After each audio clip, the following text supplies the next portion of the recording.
Hello,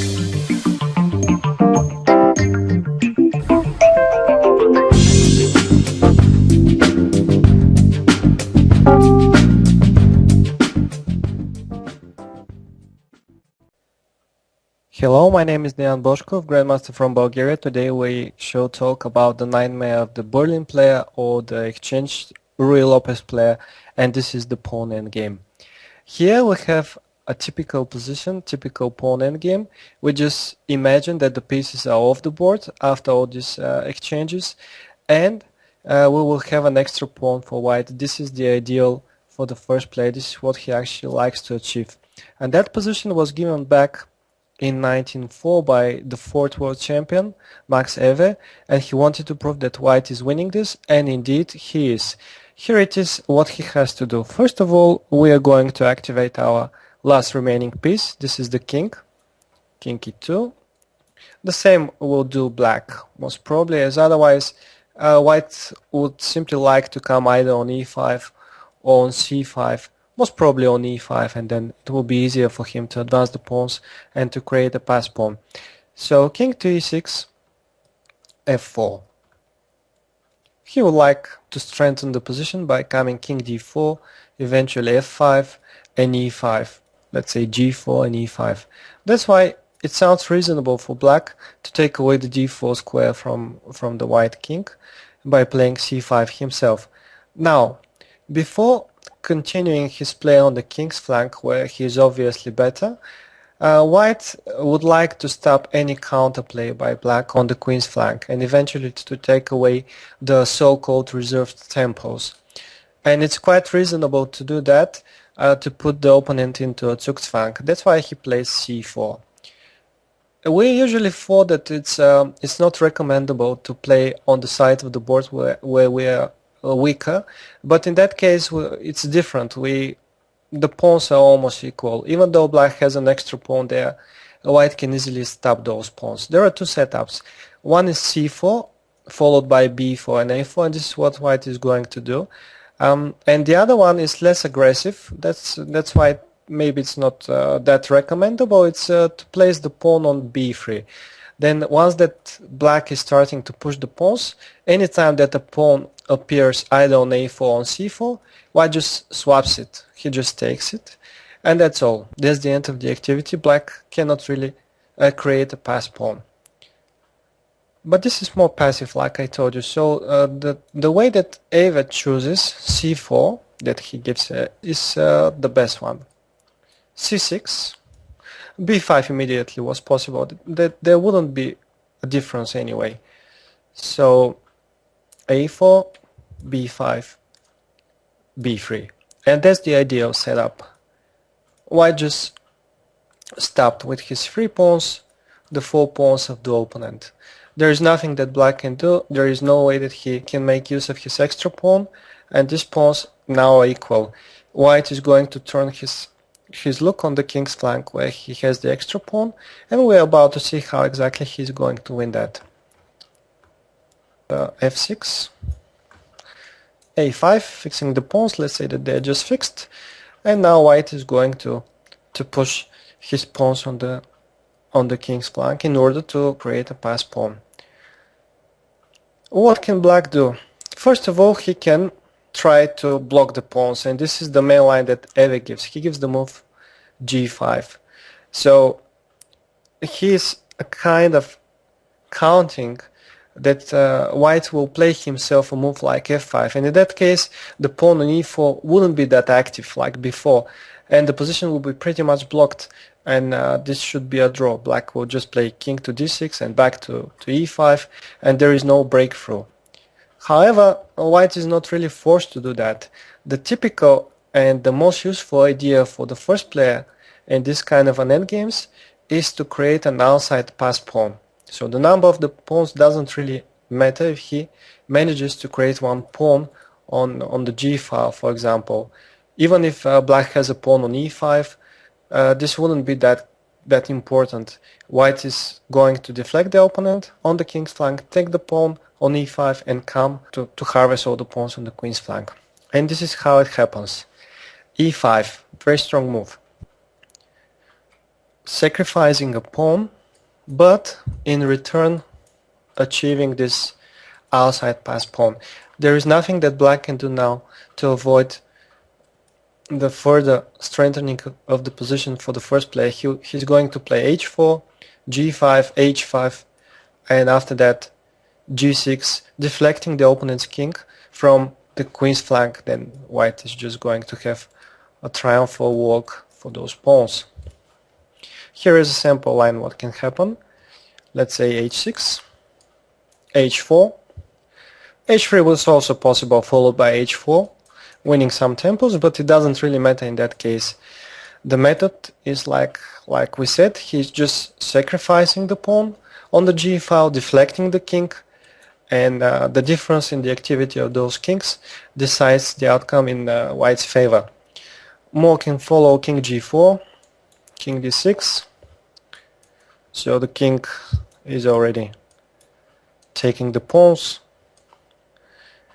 king d3, king d4. This is the last chance for the first player, for the second player, sorry. He's hoping that white will play c5 and he will lose that pawn, but there is no need for white to rush. He can make a small triangle with the king and to give the right of the move for the second player, and that will be very easily won.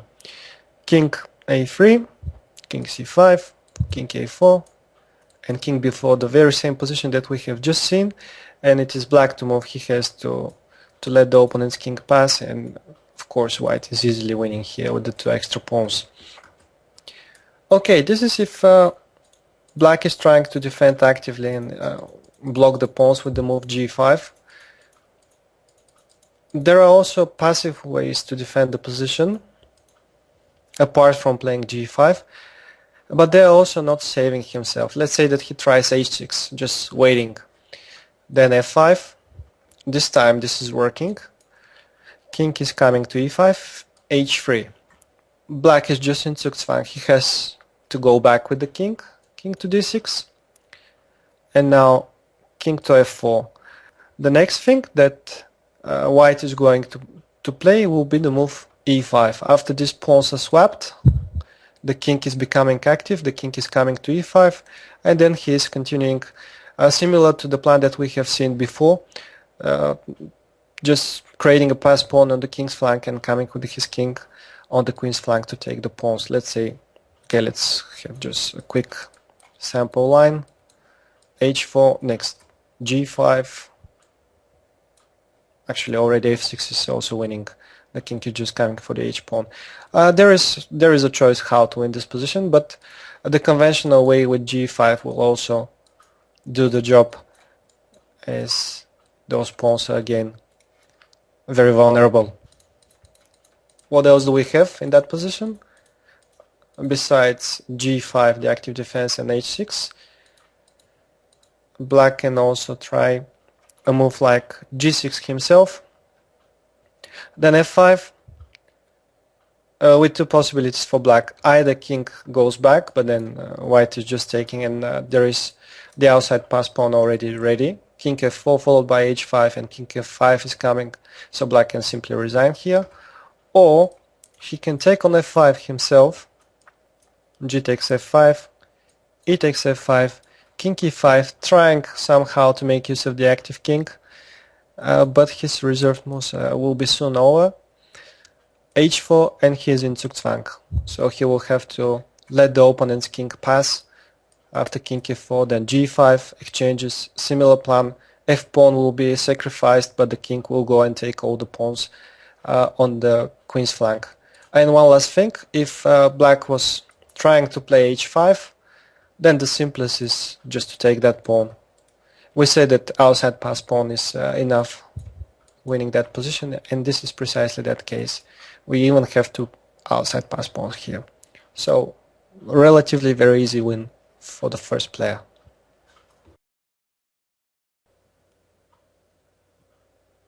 And naturally the second player wouldn't be so happy to play a pawn endgame, and most of the time they are trying to avoid those pawn endgames.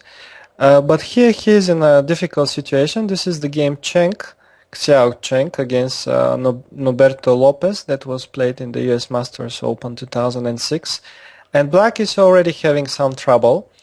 Mainly the rook on h5 is in trouble. It's somewhat out of the game.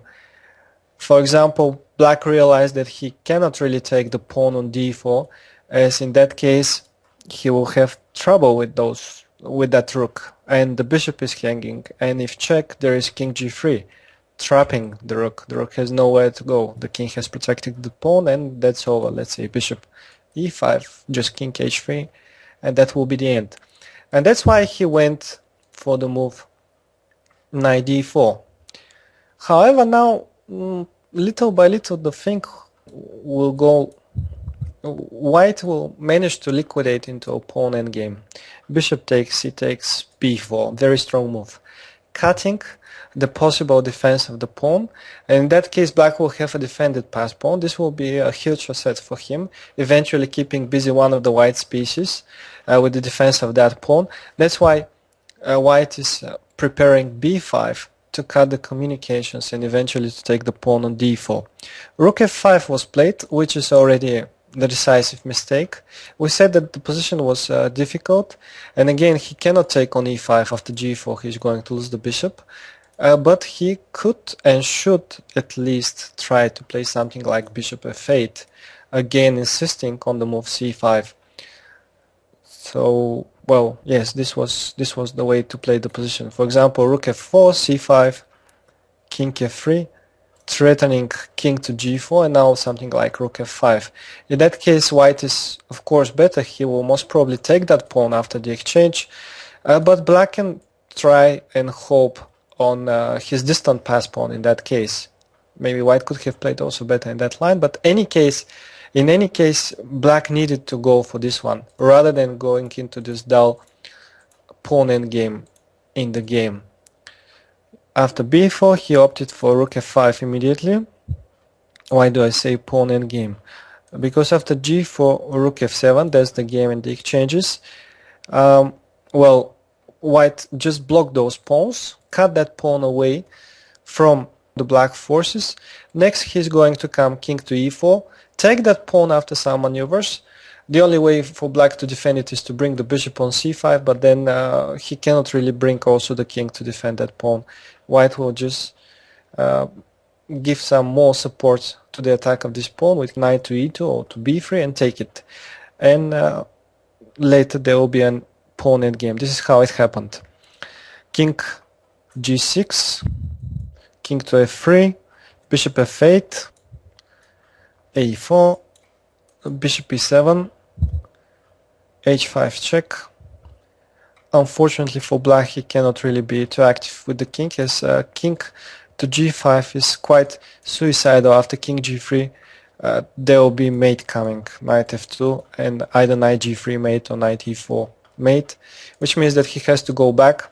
After h5, he went king f7, king e4, bishop to c5, knight f4, the knight is coming to e2, so the pawn is simply lost. Black has to wait. Knight came already and picked that pawn, knight takes d4. Black realized that he's going to lose another pawn after knight c6, that pawn, so he was forced to go into a pawn endgame. But the pawn endgame with an extra pawn, we already know that white is winning very easy. He just needs to come and to create an outside pass pawn on the h file. This is what he did in the game.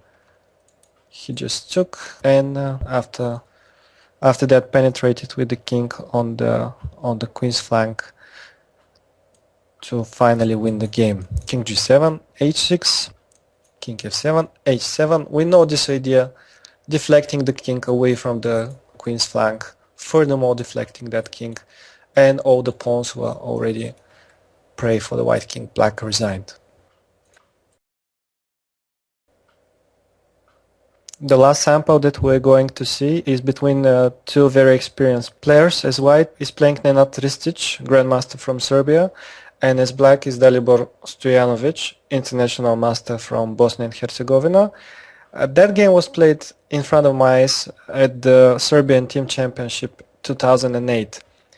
We say that black should really avoid the pawn endgames, but sometimes even experienced players can even go for those endgames, especially if they have problems before that.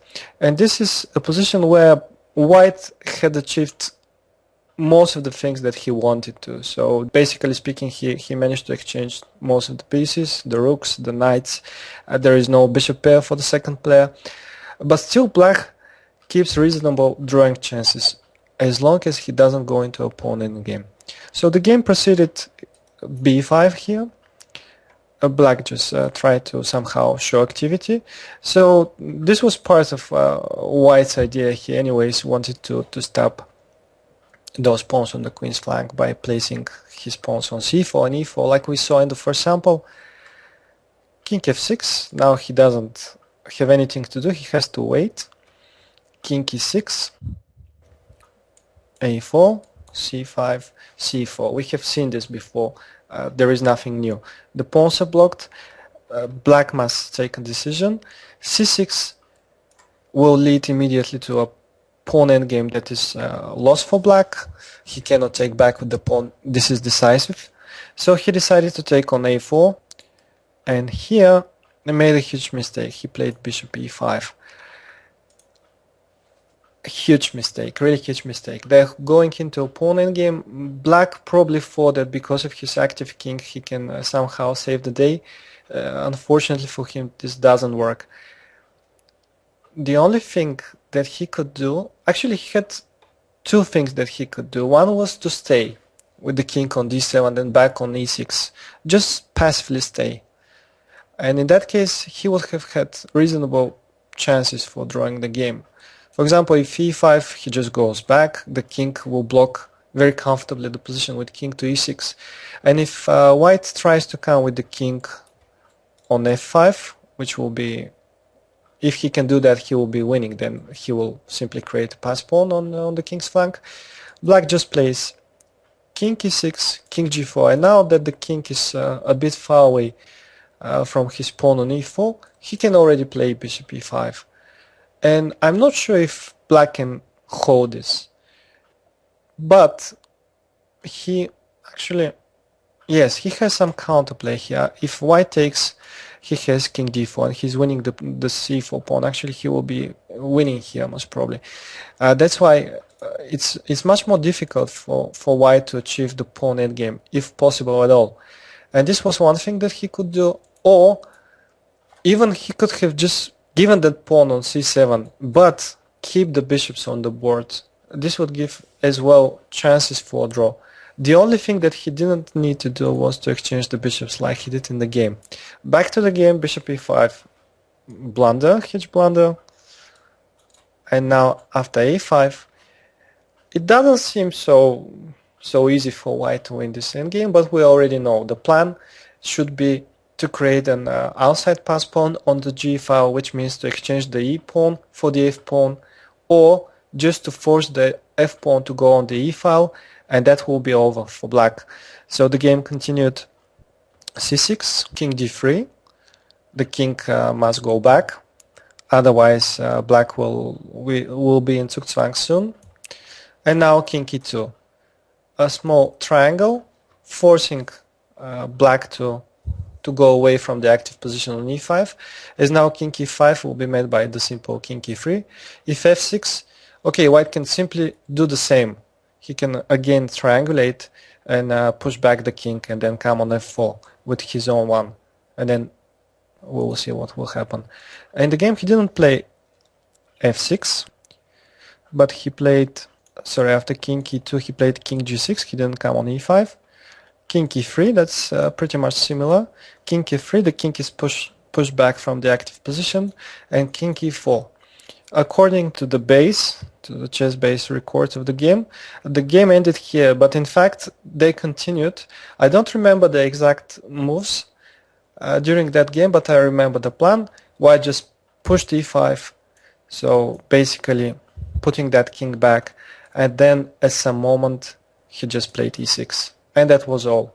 He is just winning all the pawns on the queen's flank. We know this method, sacrificing a pawn to create an outside pass pawn, and after that deflecting the opponent's king to win the pawns on the queen's flank, all of them, and that was all. So no matter what happens, if you want to play the Berlin, try to avoid the pawn endgames at any rate.